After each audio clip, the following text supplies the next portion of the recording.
Hello students, मेरा नाम doctor Gajendra पुरोहित है। अगर आप बीएससी कर रहे हैं या बीटेक कर रहे हैं तो कहीं ना कहीं आप अपने इंजीनियरिंग मैथमेटिक्स या बीएससी के सब्जेक्ट हमारे यूट्यूब से पढ़ते हैं फॉर द यूनिवर्सिटी एग्जाम। पर स्टूडेंट, अगर आप कॉम्पिटेटिव एग्जाम्स की तैयारी कर रहे हैं, चाहे वो गेट एग्जाम हो, चाहे वो आईआईटी जेम एग्जाम हो, तो कहीं ना कहीं जो बेसिक्स होते हैं वो स्टूडेंट्स के थोड़े से प्रॉब्लम वाले होते हैं, क्योंकि आप थ्योरी कंटेंट तो पढ़ते हैं पर कैसे कंसेप्ट को हम क्वेश्चन में अप्लाई करें, ये कहीं ना कहीं स्टूडेंट्स के लिए चैलेंज होता है। तो ये सीरीज उन सभी स्टूडेंट्स के लिए हेल्पफुल है कि अगर आप बीएससी कर रहे हैं या बीटेक कर रहे हैं और साथ में इंजीनियरिंग मैथमेटिक्स के साथ अगर आप गेट एग्जाम की तैयारी कर रहे हैं या आप मैथ्स के साथ आईआईटी जेम एग्जाम की तैयारी कर रहे हैं, तो ये बेसिक सी जो सीरीज है ये आपके लिए बहुत ही हेल्पफुल है। सुन, आज मैं आपके सामने बताने वाला हूं बेसिस एंड डायमेंशन और साथ में लीनियरली इंडिपेंडेंट और लीनियरली डिपेंडेंट का कंसेप्ट। इससे पहले मैंने काफी सारे लीनियर अलजेब्रा पे वीडियोस अपलोड किए, साथ में मैं कुछ प्रीवियस ईयर क्वेश्चंस भी आपके साथ डिस्कस करूंगा। इस क्लास का जो पीडीएफ नोट्स हैं और इस पे बेस्ड जो टेस्ट है वो हमारे मैथ्स के ऐप पे आप जाके देख सकते हैं। इसका क्या प्रोसेस है वो मैं आपको बीच में बताने की कोशिश करूंगा। तो सुन, शुरू करते हैं।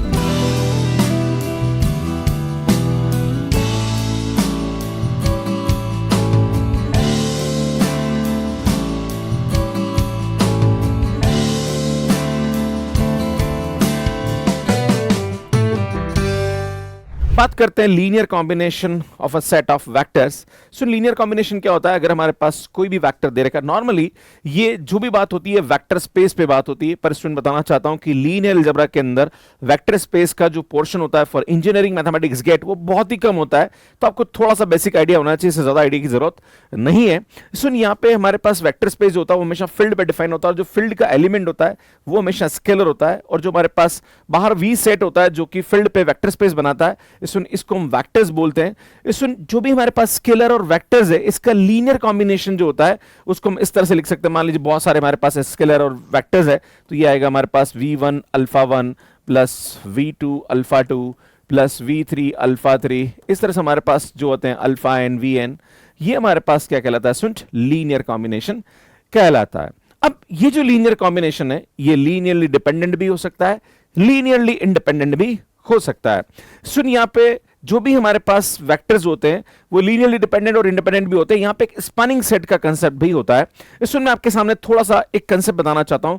नॉर्मली हमारे पास R2 ओवर R एक वेक्टर स्पेस होता है जो कि इस प्रकार से होता है XY such that X, Y belongs to R। ये हमारे पास एक वेक्टर स्पेस है, राइट। अगर मैं यहां पे ये जो R है यहां से कुछ स्केलर्स लेता हूं, मान लीजिए मैंने अल्फा एंड बीटा दो मैंने यहां पे R से लिए जो कि बिलोंग्स टू R है, और सुन यहां पे R2 से मैंने 1 0 एंड 0 1 ये दोनों मैंने कहां से लिए? स्टूडेंट R2 से लिए। अगर मैं इनका लीनियर कॉम्बिनेशन बनाता हूं तो इसको बोलते हैं लीनियर कॉम्बिनेशन का जो सेट होता है इसको हम स्पैनिंग सेट बोलते हैं, और ये आएगा हमारे पास अल्फा 1,0 प्लस बीटा 0,1। ये हमारे पास क्या होगा? सुन, एक लीनियर स्पान होगा या लीनियर कॉम्बिनेशन होगा।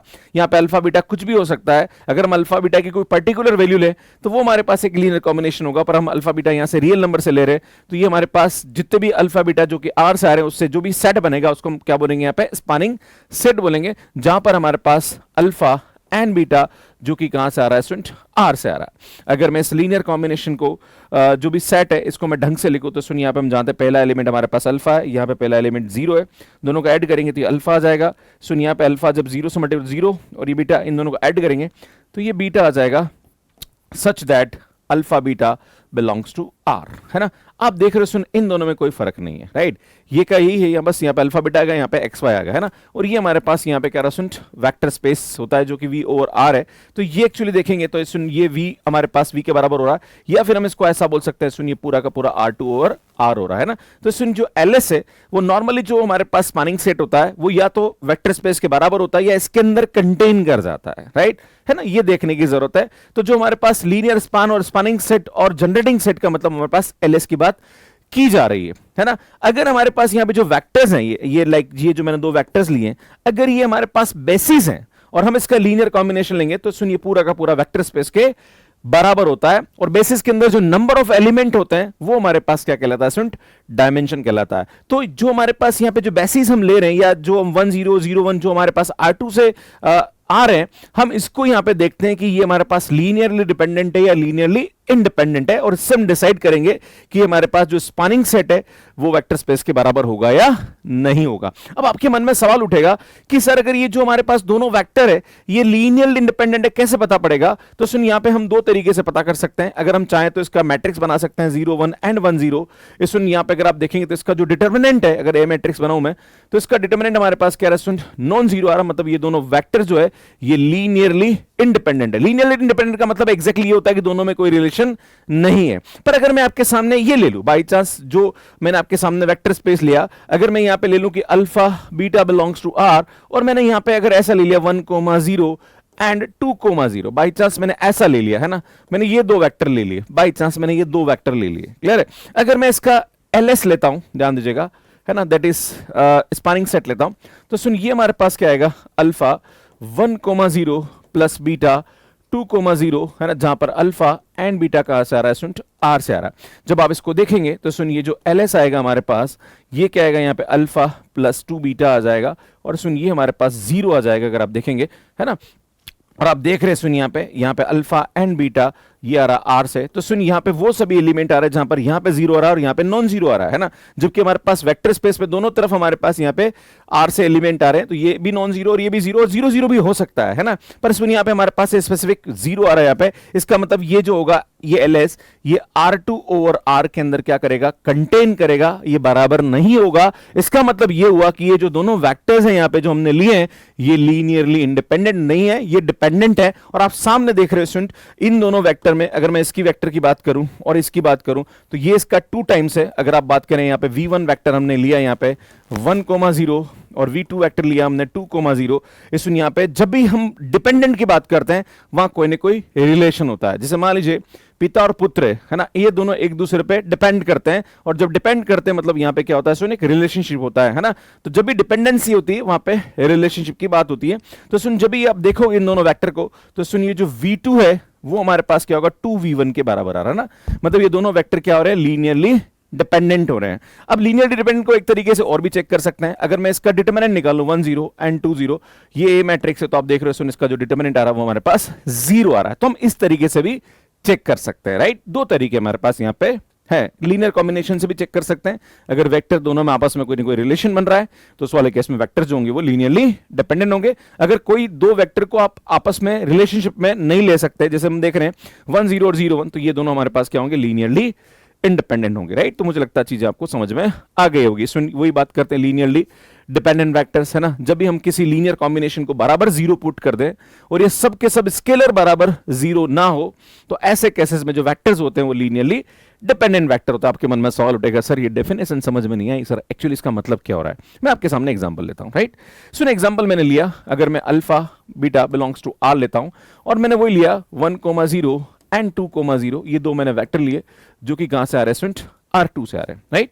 अगर मैं इसका लीनियर कॉम्बिनेशन लेता हूं दैट इज 1 0 प्लस बीटा 2 0, बेटा इसको क्या करता हूं मैं? 0 करता हूं भाई। इस लीनियर कॉम्बिनेशन को क्या करा मैंने?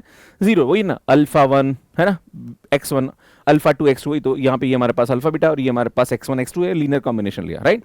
अगर मैं आपको देखता हूं यहाँ पे तो सुनिए आएगा अल्फा प्लस 2 बीटा आ जाएगा और ये हमारे पास 0 0 आएगा। बेटा ये हमारे पास 0 के बराबर है, और जब भी 0 के बराबर इसका मतलब ये भी हमारे पास क्या होगा? सुन, अल्फा प्लस 2 बीटा 0 हो जाएगा, एंड हमारे पास 0 तो 0 के बराबर हो ही रहा है, तो बेटा ये हमारे पास यहाँ पे आ जाएगा।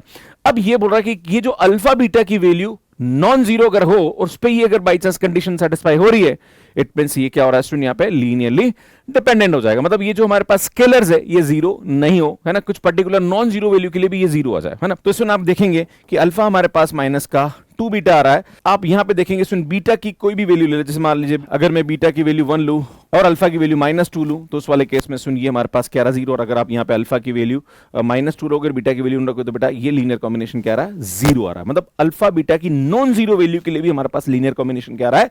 0 आ रहा है। अगर ऐसा होता है तो लीनियरली डिपेंडेंट वेक्टर कहलाता है। पर आपके मन में सवाल उठेगा, सर यार बात समझ में नहीं आई गुरुजी, थोड़ा सा कंफ्यूजन हो रहा है। अगर मैं आपके सामने ये लेता हूं, सुन, alpha beta belongs to R लिया और मैंने आपके सामने लिया 1 0 एंड 0 1 बिलोंग्स टू R2 लिया। मैंने आपको बताया था कि ये लीनियरली इंडिपेंडेंट होता है। तो सर ये थोड़ा सा ज्ञान दे दीजिए कि एक्चुअली मतलब क्या हो रहा है। तो सुन, मैं क्या करता हूं, इसके साथ लीनियर कॉम्बिनेशन बनाता हूं, है ना, बीटा 0,1 और इसको बराबर 0 करता हूं। जब इसको लिखेंगे तो सुनिए अल्फा बीटा बराबर हमारे पास क्या आएगा 0।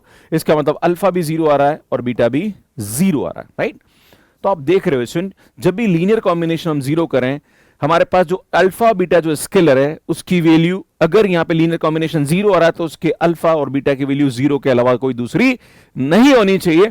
0 के अलावा कोई दूसरी वैल्यू नहीं आ रही है, 0 0 ही इसको 0 कर रहा है, इसके अलावा कोई दूसरी वैल्यू 0 नहीं कर रही है, इट मींस ये लीनियरली इंडिपेंडेंट होंगे। बट सुन, यहां पे अल्फा बीटा की 0 0 के अलावा बहुत सारी ऐसी वैल्यू है जिस पे इसका लीनियर कॉम्बिनेशन क्या आ रहा है स्टूडेंट, 0 आ रहा है। देखो आप यहां पे अगर मैं अल्फा की वैल्यू -2 रखूं यहां पे, है ना, और बीटा की वैल्यू 1 रखूं, देखो भैया ये 0 0 आ गया, है ना। तो बेटा बहुत सारी वैल्यू, अगर यहाँ पे बीटा की वैल्यू 2 और अल्फा की वैल्यू -4 ले लो, है ना, तो ऐसी बहुत सारी अल्फा और बीटा हमारे पास नॉन जीरो एग्जिस्ट करेंगे जिससे कि इसका लीनियर कॉम्बिनेशन 0 हो जाए। अगर ऐसा होता है तो वेक्टर हमारे पास लीनियरली डिपेंडेंट होते हैं। अगर 0 0 मतलब स्केलर 0 0 के अलावा कोई दूसरी वैल्यू नहीं रखता है उसकी लीनियर कॉम्बिनेशन को 0 करने के लिए, तो ऐसे केसेस में जो वेक्टर्स होते हैं वो लीनियरली इंडिपेंडेंट वेक्टर होते हैं। यहां पे देखिए हमारे पास जो लीनियर कॉम्बिनेशन 0 आ रहा है, जो हमारे पास स्केलर्स है उसकी वैल्यू 0 आनी चाहिए, इसके अलावा कोई दूसरी वैल्यू नहीं आनी चाहिए। अगर ऐसा है तो वेक्टर्स हमारे पास लीनियरली इंडिपेंडेंट हो जाते हैं। सुन, बेसिस का मतलब क्या होता है, अभी मैंने आपके सामने बताया था कि जो भी हमारे पास मैं आपके सामने बताना चाहता हूं, यहां पे मैंने अभी आपके सामने एग्जांपल लिया था कि अल्फा बीटा बिलोंग्स टू, हमारे पास यहां पे ले लिया मैंने आर, और 1,0 एंड 0,1 मैंने ये R2 से लिया, और मैं आपके सामने बात कर रहा हूं एक वेक्टर स्पेस है जो कि R2 ओवर R की बात कर रहे हैं यहां पे, है ना। तो मैंने आपके सामने बोला था कि जो LS होता है वो हमारे पास यहां पे क्या होता है, सुन, alpha 1,0 plus beta 0,1 such that alpha and beta belongs to R हमारे पास यहां पे आ रहा है। अगर आप इसको सिंप्लीफाई करेंगे तो सुनिए आएगा अल्फा बीटा, है ना, जो कि हमारे पास इसको सिंप्लीफाई करने पर आएगा। और आप देख रहे हैं सुनिए पूरा का पूरा हमारे पास R2 ओवर R ही बन रहा है ना, जो कि हमारे पास वेक्टर स्पेस था जो मैंने आपको बताया था। इस सुनिए LS पूरा का पूरा हमारे पास ये बन गया, और ये जो 1,0 और 0,1 इसके क्या हो जाएंगे, सुन, बेसिस हो जाएंगे। और ये दोनों LI भी है और LS बराबर V भी बना रहा है, मतलब ये दोनों बेसिस हो जाएंगे। एक और होता है डायमेंशन का कंसेप्ट। तो डायमेंशन क्या होता है, सुन, जितने भी हमारे पास वेक्टर्स होते हैं जो कि LI होते हैं और वो उसका जो लीनियर कॉम्बिनेशन का सेट होता है वो V बनाता है, तो वो हमारे पास नंबर ऑफ एलिमेंट जो होते हैं या नंबर ऑफ वेक्टर्स जो होते हैं वो उसका डायमेंशन कहलाता है। तो अगर आपसे बोला जाए कि इसका डायमेंशन कितना होगा, तो बेटा यहाँ पे वेक्टर्स कितने हो रहे हैं, 2, मतलब इसका जो डायमेंशन होगा, अगर आपसे बोला जाए कि what is the dimension of R2 over R, तो बेटा इसका जो डायमेंशन होगा वो हमारे पास 2 हो जाएगा। इसी प्रकार से अगर आपसे ये बोला जाए कि what is the dimension of Rn over R, तो सुन, ऐसे केसेस में इसका डायमेंशन क्या होता है, सुन, n होता है। अब आपके मन में सवाल उठेगा, सर अगर बाई चांस डायमेंशन n, अगर यहाँ पे Rn ओवर R n है और अगर एक ज्यादा वेक्टर ले लें हम लोग, तो उस वाले केस में वो फिर LD हो जाएगा, राइट। देखो ये 2 हमने लिए, अगर मैं तीसरा ले लूंगा यहाँ पे कोई भी, तो उस वाले केस में फिर ये क्या बना देगा स्टूडेंट, लीनियरली डिपेंडेंट बना देगा। क्लियर है। तो ये ध्यान देने की, वो मिनिमम वेक्टर है ना जिसका लीनियर कॉम्बिनेशन हमारे पास 0 करें तो बाकी सब स्केलर 0 हो जाए, मतलब वो LI हो जाए, और LS बराबर हमारे पास क्या हो जाए, V हो जाए। अगर ऐसा हो जाए तो वो हमारे पास क्या कहलाता है, बेसिस कहलाता है, और उसके अंदर नंबर ऑफ एलिमेंट होते हैं वो हमारे पास क्या कहलाता है, सुन, उसके डायमेंशन कहलाते हैं। डायमेंशन के बारे में थोड़ा सा आइडिया और दे देता हूं। नॉर्मली हमारे पास जो वेक्टर स्पेस होते हैं, ना, अगर आपको वेक्टर स्पेस के बारे में आइडिया नहीं तो मेरे यूट्यूब पे आप वीडियोस देख सकते हैं। अगर मैं आपके सामने बताऊं तो Q over Q vector space होता है, R over R vector space होता है, C over C vector space होता है, उसके बाद C over Q vector space होता है, R over Q vector space होता है, उसके बाद यहाँ पे हमारे पास C over R vector space होता है। क्लियर है। अगर इन सभी वेक्टर स्पेस के डायमेंशन की बात करी जाए, सुन, जब भी सेम सेम होता है उस वाले केस में डायमेंशन हमेशा क्या होता है, सुन, 1 1 1 होता है, मतलब इसका डायमेंशन 1 होगा। अगर यहाँ पे अंदर Q आ रहा है और बाहर हमारे पास C या R आ रहा है, उस वाले केस में इसका जो डायमेंशन होता है वो इनफाइनाइट होता है। बेटा इस वाले केस में इसका डायमेंशन इनफाइनाइट होगा, और C ओवर R में इसका जो डायमेंशन होगा वो हमारे पास यहाँ पे क्या होता है, सुन, 2 होता है, क्योंकि 1 एंड आयोटा से क्या होता है, सुन, जनरेट होता है ना। तो इसका डायमेंशन हमारे पास क्या हो जाता है, सुन, 2 हो जाता है। अगर आपसे कोई ये बोले कि सर Q ओवर Q का डायमेंशन हमारे पास 1 आ रहा है, अगर Q2 ओवर Q आ जाए तो बेटा उस वाले केस में 2 हो जाएगा। अगर आपसे बोला जाए कि R ओवर R का डायमेंशन 1 है तो R2 ओवर R है, तो बेटा क्या हो जाएगा, उस वाले केस में 2 डायमेंशन हो जाता है ना। तो डायमेंशन का मतलब ये होता है कि ऐसे कितने लीनियरली इंडिपेंडेंट वेक्टर्स जो पूरा का पूरा वेक्टर स्पेस जनरेट कर दे। क्लियर है। तो यही हमारे पास यहाँ पे इसकी परिभाषा डायमेंशन की दी है। कुछ क्वेश्चंस करते हैं, समझने की कोशिश करते हैं। इस पर आपसे बोला जा रहा है कि अगर देखो ट्रिक क्या है कि अगर हमारे पास 3 वेक्टर्स दे रखे हैं, that is UVW, be given set and 1 vector is linear combination of another 2, then S is LD। अगर बाई चांस, देखो मैंने आपको बोला है कि 3 वेक्टर लीनियरली डिपेंडेंट कब होंगे, जब इन तीनों को आप कुछ ना कुछ रिलेशन बना दो, है ना। डिपेंडेंसी तभी होती है जब रिलेशनशिप आती है, अब दिमाग में याद रखिए, है ना। जो आदमी किसी पे डिपेंडेंट नहीं है, मतलब वो क्या है, सुन, कोई रिलेशनशिप नहीं रखता है, मतलब वो इंडिपेंडेंट इंसान है, राइट। तो आपको ये पूछा जा रहा कि choose the correct set of function which are linearly dependent, है ना। ऐसे कौन से हमारे पास यहाँ पे तीन फंक्शन है जो कि लीनियरली डिपेंडेंट है। तो आपको ये पता लगाना कि दो को अगर हम जोड़ें या घटाएं तो कोई तीसरा आ जाए, तो सुन वो हमारे पास सिर्फ ये सी ऑप्शन है, क्योंकि अगर आप देखेंगे तो सुन हम जानते हैं cos 2x की जो वैल्यू होती है वो cos square x minus sine square x होती है ना। तो यहां पे हमारे पास क्या हो रहा है, सुन, इन तीनों के बीच में एक रिलेशन आ रहा। अब आपके मन में सवाल उठेगा, सर रिलेशन तो इसमें भी आ जाएगा सर कुछ ना कुछ, अगर cos 2x करेंगे सर इसका स्क्वायर नहीं, ऐसा नहीं है ना। आपको फंक्शन को एज इट इज रखना है, जोड़ना है या घटाना है ना। आप उसके अंदर कुछ भी तोड़ मरोड़ नहीं सकते हो आप, क्लियर है। ये ध्यान देने के, आप बोलोगे सर tan x है तो sir tan x is equal to, हम ऐसा कर सकते हैं सर ये sin x upon cos x, तो सर इसको भी तो हम लिखना, नहीं नहीं नहीं नहीं, ये ऐसा नहीं लिख सकते आप, फ्रैक्शन में नहीं लिख सकते आप। जोड़ना, लीनियर कॉम्बिनेशन का मतलब क्या होता है, अल्फा 1 कोई भी किसी स्केलर से आप मल्टीप्लाई कर सकते हैं, अल्फा 2 v2, है ना। ये इस प्रकार से लीनियर कॉम्बिनेशन होता है ना। तो आप इस प्रकार से ले सकते हैं, पर किसी को भी आप पावर नहीं लगा सकते हैं, ना उसको फ्रैक्शन में कर सकते हैं, है ना, ऐसा आप नहीं कर सकते। तो सुनो हमारे पास सी ऑप्शन ही ऐसा आ रहा है। सुनिए यहां पे एक बात ध्यान देने की जरूरत है कि दो वेक्टर का अगर डॉट प्रोडक्ट जीरो है तो वो म्यूचुअली परपेंडिकुलर होता है। अगर दो वेक्टर का यहां पे u डॉट u1 आ रहा है तो वो यूनिट वेक्टर आता है। सुनिए हम वेक्टर कैलकुलस में भी पढ़ते हैं। और अगर किसी का डिटरमिनेंट जीरो आ रहा है तो हम जानते हैं वो वेक्टर हमारे पास क्या होता है, सुन, लीनियरली डिपेंडेंट आता है। अब आपसे बोला जा रहा है कि विच of the following describe the relationship among the three vectors. सुनिए गेट मैकेनिकल 2014 में पूछा गया है, तो हमारे पास तीन वेक्टर्स दे रखे हैं, आपसे पूछा जा रहा है कि क्या म्यूचुअली परपेंडिकुलर है, तो भैया परपेंडिकुलर तो नहीं आ रहा है। अगर इन दोनों का डॉट प्रोडक्ट भी आप लेंगे तो सुनिए 2 आ रहा है, ये 3 आ रहा है, ये 1 आ रहा है, किसी केस में 0 नहीं हो सकता है। इसी प्रकार से कोई भी देखो सब प्लस प्लस आ रहे हैं, तो भाई प्लस प्लस आ रहा है तो डॉट प्रोडक्ट कभी 0 नहीं होगा, है ना। तो सुनिए म्यूचुअली परपेंडिकुलर तो नहीं बन रहा है। सुन बात करी जाए यूनिट वेक्टर के बारे में, जैसे मैं आपसे बोलूं कि i प्लस जे प्लस के अगर यूनिट वेक्टर होगा तो सुन यहां पे हम क्या जानते हैं, यूनिट वेक्टर के वाले केस में यहां पे क्या होता है, सुन, इन सब का अगर मैं मॉडुलस लूं तो इसकी वैल्यू 1 आनी चाहिए, है ना। तो बेटा यहां पे हमारे पास अगर आप बात करेंगे तो 1 1 1 तो ये 3 आ रहा है ना। अगर आप बात करेंगे सुन यहां पे इसका देखें यहां पे, तो हमारे पास वैसे देखा जाए तो यूनिट वेक्टर बनाने के लिए आपको यहां पे 1 plus 1 square plus 1 square plus 1 ऐसा होगा, तो ये हमारे पास क्या होगा, सुन, एक यूनिट वेक्टर होगा, क्योंकि हमारे पास ये 1/√3 1/√3 1/√3 का स्क्वायर करके रूट करेंगे तो उस वाले केस में ये 1 आता है, राइट। पर ऐसा नहीं हो रहा है ना। अल्टीमेटली होता क्या है, जब भी हमारे पास i j के ये यूनिट वेक्टर कब होगा, जब इसके कोफिशिएंट का स्क्वायर करके रूट करें वो 1 आ जाए, है ना। पर सुन स्क्वायर करके रूट करेंगे तो √3 आ रहा है, मतलब ये हमारे पास यूनिट वेक्टर तो नहीं आ रहा है। खुद को खुद के साथ प्रोडक्ट करो तो 1 आना चाहिए, तो वो भी नहीं बन रहा है ना। तो सुनिए हमारे पास यहाँ पे यूनिट वेक्टर तो नहीं होगा। अब देखना है डिपेंडेंट या इंडिपेंडेंट, तो सुन हम क्या करेंगे, इसकी मैट्रिक्स, इसकी कोफिशिएंट की मैट्रिक्स बना देते हैं ना।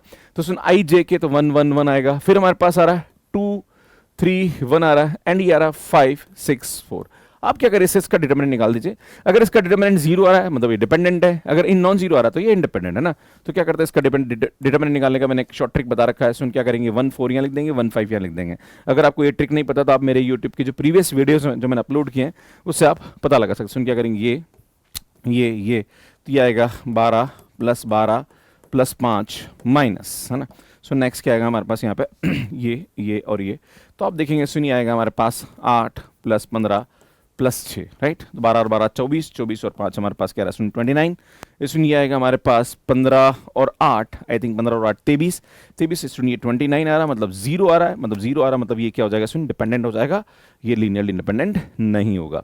इसी प्रकार से हमारे पास यहाँ पे एक रिलेशनशिप होती है, dimension of v1 + v2 is equal to dimension of v1 plus dimension of v2 minus dimension of v1 intersection v2। इसमें कंप्यूटर साइंस 2014 में गेट में पूछा गया प्रश्न। इसमें आपसे बोला जा रहा है कि डायमेंशन ऑफ v1 जो है हमारे पास यहाँ पे बोला जा रहा है कि डायमेंशन ऑफ v1 हमारे पास 4 दे रखा है, डायमेंशन ऑफ v2 जो है वो हमारे पास भी 4 दे रखा है। आपसे ये पूछा जा रहा है कि v1 एंड v2 का इंटरसेक्शन का डायमेंशन मिनिमम कितना हो सकता है या स्मॉलेस्ट पॉसिबल वैल्यू क्या हो सकती है। इस यहाँ पे हमारे पास डायमेंशन ऑफ v1 + v2 जो है ये कभी भी वेक्टर स्पेस के डायमेंशन से ज्यादा नहीं हो सकता है, राइट, क्योंकि हमारे पास यहाँ पे 6 डायमेंशनल वेक्टर स्पेस बोल रहा है ना। तो इसका मतलब ये हुआ कि डायमेंशन ऑफ v1 + v2 की जो वैल्यू है वो हमारे पास मैक्स टू मैक्स 6 हो सकती है, 6 से कम ही होगी, राइट। अगर मैं इन सब की वैल्यू यहां रखूं, हमें इसकी स्मॉलेस्ट पॉसिबल वैल्यू निकालनी, तो हम बाकी सबको मैक्सिमम कर देते हैं। तो मैं इसकी मैक्सिमम वैल्यू 6 ले लूं, ये तो हमारे पास 4 + 4 दे ही रखा है ना। तो dimension of v1 intersection v2 ले लेंगे, बट इसको ले आइए, तो dimension of v1 intersection v2, तो यार ये आ जाएगा 8 - 6 मतलब 2 आ रहा है, मतलब इसकी जो हमारे पास स्मॉलेस्ट पॉसिबल वैल्यू हो जाएगी वो क्या हो जाएगी, स्टूडेंट 2 हो जाएगी। क्लियर है। तो इस प्रकार से इस क्वेश्चन को सॉल्व कर सकते हैं। सो नेक्स्ट क्वेश्चन आपसे पूछा जा रहा कि ये जो E1 E2 E3 है उसको इस U के साथ लीनियर कॉम्बिनेशन में आपको लिखना है। क्या बोल रहा है कि E1 E2 E3 form an orthonormal basis of three-dimensional real vector space, then the vector this can be expressed as, मतलब आपसे ये पूछा जा रहा है कि U is equal to, यहाँ पे आएगा α1 E1 plus α2 E2 plus α3 E3। तो सुन यहाँ पे हमारे पास α1 α2 α3 क्या हो सकता है ये आपसे पूछ रहा है, तो टेंशन लेने की जरूरत नहीं है। तो आपसे एक्चुअली ये पूछा जा रहा कि ये 4,3,-3 is equal to alpha 1,0,2 plus यहाँ पे हमारे पास α2 है ना बेटा, ये आ जाएगा हमारे पास 0,1,0, फिर ये हमारे पास आएगा स्टूडेंट α3, ये आएगा स्टूडेंट -2,0,1। अब देखिए स्टूडेंट अगर मैं ये ऑप्शन लेता हूँ यहाँ पे है ना, तो आपको ये ध्यान देने की जरूरत है कि यार भैया हमारे पास यहाँ पे क्या वैल्यू आनी चाहिए, 4 आना चाहिए ना। अगर आप यहाँ पे देखें जो फर्स्ट ऑप्शन की बात करें राइट, तो अगर मैं आपके सामने ये लिखूँ स्टूडेंट माइनस का 2/5 और ये आ रहा है स्टूडेंट 1 0 2 माइनस का 3 सुन 0 1 0 माइनस का 11/5 इसमें आएगा माइनस का 2 0 1। तो जब आप पहले पहले वाले को जोड़ेंगे है ना, तो वो हमारे पास इसके पहले के बराबर आना चाहिए है ना। तो इसका पहला लेते हैं तो सुनिए आएगा इसका पहला माइनस का 2/5 है ना, इसमें इसका पहला तो 0 ही आ रहा है क्योंकि -3 0 से मल्टीप्लाई होगा, और यहाँ पे इसका पहला लेंगे तो सुनिए आएगा हमारे पास 22/5। तो बेटा ये आएगा हमारे पास 20/5 दैट इज इक्वल टू 4। भैया ये पहला बना रहा है, ला रहा है, कोई दिक्कत नहीं है ना। मतलब ये वाला ऑप्शन हमारे पास करेक्ट हो सकता है, चेक करता है सुन। अब इसका सेकंड लेते हैं, तो सेकंड वाले में इसको जब मल्टीप्लाई करेंगे तो 0 आएगा, इसको सेकंड से मल्टीप्लाई करेंगे तो -3 आएगा, और इसको सेकंड बेटा -3 आ रहा पर यहाँ तो हमारे पास +3 आ रहा है ना। पर हाँ अगर इस माइनस की जगह प्लस हो जाता बाई चांस तो यार ये वाला ऑप्शन करेक्ट हो जाता। तो देखो ये वाला ऑप्शन में माइनस का 2/5 E1 माइनस का 2/5 इन माइनस, ये तो आ ही रहा है ना। सुनिए माइनस का 3 माइनस का 3 यहाँ भी आ रहा, तो ये दोनों ऑप्शन तो इनकरेक्ट है ना। सुन ये दोनों में से कोई एक हो सकता है, पर सुन यहाँ पे माइनस का 11/5 आना चाहिए, प्लस का 11/5 में गड़बड़ कर देगा, तो मुझे लगता है डी ऑप्शन यहाँ पे करेक्ट हो जाएगा है ना। आपकी इच्छा है कि सर चेक करके बता दो है ना। तो बेटा यहाँ पे अगर आप प्लस लेंगे, मैं इस कॉम्बिनेशन की बात कर रहा हूँ, सुन मैं इस ऑप्शन के बारे में बात कर रहा हूँ, यहाँ पे अगर मैं लूँ तो ये प्लस लूंगा यहाँ पे है ना, तो सुन प्लस वाले केस में +3 हो जाएगा। और थर्ड वाला भी चेक कर लेते हैं है ना, तो इसमें -2/5 यहाँ करेंगे तो माइनस का 4/5 हो जाएगा बेटा, ये तो 0 हो जाएगा, और ये माइनस का 11/5 हो जाएगा, तो सुनिए होगा माइनस का 15/5 that is equal to minus का 3। बेटा बिल्कुल परफेक्ट है, मतलब डी ऑप्शन हमारे पास करेक्ट आ जाएगा। सो नेक्स्ट क्वेश्चन देखिए क्या बोल रहा है, जब भी हमारे पास कोई भी वेक्टर स्पेस दे रखा है Rn/R तो इसका डायमेंशन हमेशा n होता है। अगर n से बड़ा कोई वेक्टर ले लें, अगर n से ज्यादा कोई वेक्टर ले लें तो उस वाले केस में वो लीनियरली डिपेंडेंट वेक्टर्स होते हैं ना। n+1 करेंगे तो वो लीनियरली डिपेंडेंट होंगे, क्योंकि देखो जो भी हमारे पास डायमेंशन होता है वो हमेशा लीनियरली इंडिपेंडेंट वेक्टर से बनता है ना। तो मतलब n लीनियरली इंडिपेंडेंट वेक्टर्स होंगे, जैसे ही बढ़ा देंगे तो वो डिपेंडेंट हो जाएंगे। क्लियर है।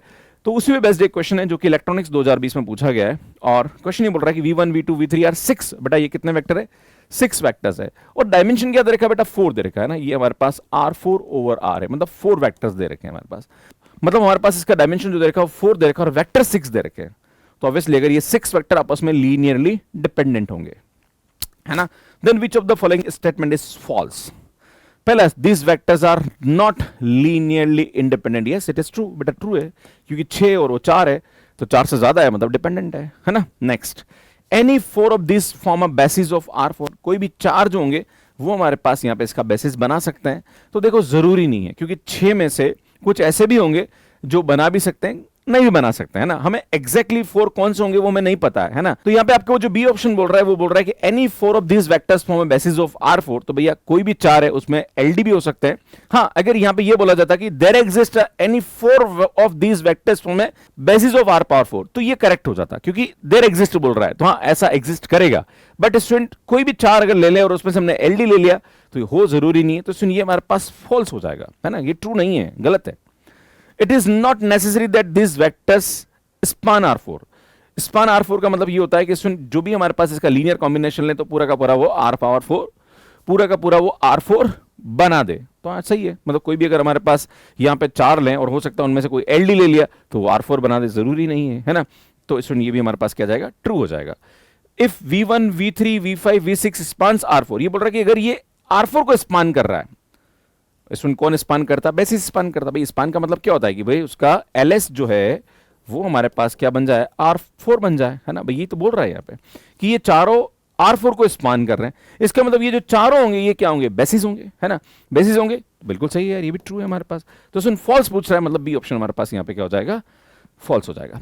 इस क्लास के पीडीएफ नोट्स और इस पे बेस्ड जो क्वेश्चंस और भी प्रैक्टिस करना चाहते हैं या इस पे आप टेस्ट सीरीज देना चाहते हैं, ये सब कुछ फ्री है मैथ्स केयर ऐप पे। आप मैथ्स केयर ऐप यहां पे देख सकते हैं जो कि एंड्रॉइड एंड आईओएस पे अवेलेबल है। इसमें जैसे ही आप मैथ्स केयर ऐप पे लॉगिन करेंगे, वहां पे आपसे ओटीपी और आपका मोबाइल नंबर पूछेगा।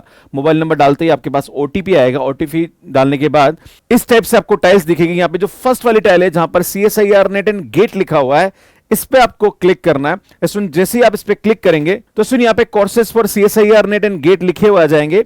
जैसे आप इसको स्क्रॉल करोगे तो यहाँ पे गेट 2025 फ्री कोर्स दिख जाएगा या GATE 2025 engineering mathematics free course आप सर्च कर सकते हैं। ये कोर्स आपको नजर आ जाएगा। जैसे इस कोर्स को आप ओपन करेंगे तो सुन यहाँ पे आपको free classes, notes and free practice questions यहाँ पे आपको मिल जाएंगे। सुन मेरा एक ही ऑब्जेक्टिव है कि जो भी स्टूडेंट गेट एग्जाम की तैयारी कर रहा है विद इंजीनियरिंग सब्जेक्ट, तो उसका जो इंजीनियरिंग मैथमेटिक्स का कंटेंट है वो आपको यहाँ पे पीडीएफ की फॉर्म में जो क्लास ले रहा हूं उसका पीडीएफ आपको मिल जाएगा। एंड देन उस पर बेस्ड आप और भी क्वेश्चन प्रैक्टिस करना चाह रहे हैं तो उसके क्वेश्चंस आपको मिल जाएंगे एंड आप टेस्ट सीरीज भी यहाँ पे दे सकते हैं। आप इस तरह से यहाँ पे देख सकते हैं। सुनिए हमारी क्लास 1 है, इस क्लास के जो नोट्स है वो आपको यहाँ दिख जाएंगे, प्लस यहाँ पे आप टेस्ट अटेम्प्ट कर सकते हैं। जैसे अटेम्प्ट करेंगे तो आपको इस तरह से क्वेश्चंस यहाँ पे मिल जाएंगे। सो नेक्स्ट क्वेश्चन देखिए, if the vectors these are linearly dependent then what is the value of x? Very easy question. So independent है तो इसका जो हमारे पास डिटरमिनेंट आएगा वो क्या आएगा, सुन 0 आ जाएगा। तो भैया कुछ नहीं करना है यार आपको, है ना, यहाँ पे क्या करना है, इसका मैट्रिक्स बना दो, डिटरमिनेंट को 0 कर दो, है ना। तो यार ये 2 1 यहाँ लिख देंगे, है ना, और ये 1 2 यहाँ लिख देंगे, ये तो सुनिए आएगा हमारे पास 42, है ना। सुनिए आएगा प्लस का 3, इनको मल्टीप्लाई कर रहे हैं, माइनस का 2x माइनस, अब हम करेंगे सुन इसको, है ना, ये तो सुनिए आएगा माइनस का 7 प्लस ये आएगा हमारे पास 12 प्लस का हमारे पास 3x और बराबर 0 कर दीजिए, है ना। जब इसको करेंगे तो यार ये आएगा 45 माइनस का 2x, सुन ये आएगा हमारे पास माइनस का 5 और माइनस का 3x इज इक्वल टू 0। तो बेटा ये आएगा माइनस का 5x और यहाँ पे हमारे पास 40 आ रहा, बेटा इस 40 को उधर लेके जाओगे तो ये माइनस का 40 हो जाएगा। तो x की वैल्यू हमारे पास यहाँ पे क्या आ जाएगा, सुन 8, मतलब 8 हमारे पास यहाँ पे क्या जाएगा, करेक्ट आंसर आएगा। तो इस प्रकार से इस क्वेश्चन को सॉल्व कर सकते हैं। सुन ये क्वेश्चन कमेंट बॉक्स के लिए इसको सॉल्व करने में कितना टाइम लग रहा है प्लीज कमेंट करके जरूर बताइए। बड़ी मेहनत से मैं आपके लिए इंजीनियरिंग मैथमेटिक्स और IIT JEM के बेसिक्स वीडियोस पे काम कर रहा हूं। मैं आप सभी से रिक्वेस्ट करता हूं कि अगर आपको मेरा कंटेंट अच्छा लग रहा है तो प्लीज़ लाइक ज़रूर करिएगा, चैनल को सब्सक्राइब करिएगा और कमेंट ज़रूर करते रहिए। यही हमारे लिए एक मोटिवेशन का काम करता है। अगर इस क्लास के PDF नोट्स अगर आप चाहते हैं, इस पे बेस्ट टेस्ट देना चाहते हैं, तो आप हमारा मैथ्स केयर ऐप है, वहाँ पे फ्री ऑफ कॉस्ट हमने अवेलेबल करा रखा है। अगर आपने मैथ्स केयर ऐप डाउनलोड नहीं किया है तो आप कर लीजिए, जो कि एंड्रॉइड एंड iOS पे अवेलेबल है। अगर आपको कोई भी दिक्कत आ रही है तो हमारा जो हेल्पलाइन नंबर है आप इस पर कॉल कर सकते हैं। सुनिए टेलीग्राम है, इसको ज्वाइन कर लीजिए, क्लासेस की अपडेट्स मिलती रहती है। और ये हमारा ऐप है जो कि एंड्रॉइड एंड iOS पे अवेलेबल है। कैसे मैथ्स केयर ऐप पे सब्सक्रिप्शन लेना या आप कैसे यूज कर सकते हैं इसका वीडियो आप यहाँ जाके देख सकते हैं। हमारी जो प्रीवियस क्लासेस हैं उनकी पूरी प्लेलिस्ट आपको यहाँ जाके मिल जाएगी। सुनिए यहाँ जाके चैनल को सब्सक्राइब कर सकते हैं। आप सभी से फिर निवेदन है कि स्टूडेंट लाइक करिए, शेयर करिए और चैनल को जरूर सब्सक्राइब करिए। ये हमारे लिए एक मोटिवेशन का काम करता है। धन्यवाद।